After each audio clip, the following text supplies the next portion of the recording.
Welcome to Penrose Learning, where we make understanding easy.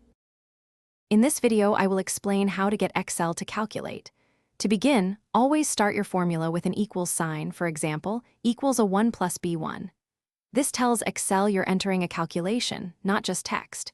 You can use standard arithmetic operators like plus, minus, asterisk for multiplication, and forward slash for division. Excel is dynamic, so if you change a value in a reference cell, your formula's result will update automatically. It's a powerful tool for quick data analysis. Beyond basic operations, Excel offers hundreds of built-in functions to streamline your calculations. Functions like sum, average, and count can process large datasets quickly. When referencing cells, you can select individual cells or entire ranges, for example, a 1 to a 10.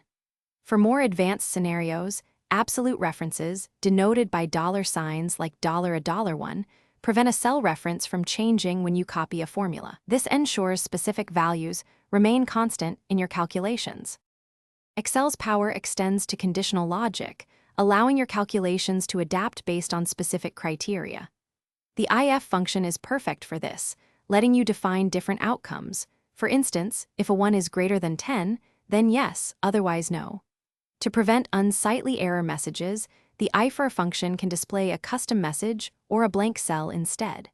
You can also nest functions, combining several functions into one powerful formula to tackle more intricate analytical tasks effectively.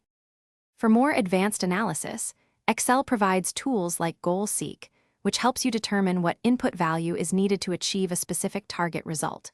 Data tables allow you to see how changing one or two variables impacts your formulas, offering a powerful what-if analysis. These features move beyond simple calculations, enabling deeper insights into your data.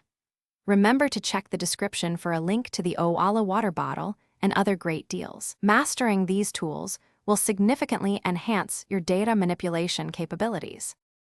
Thanks for watching. If this was helpful, leave a like and consider subscribing. See you next time.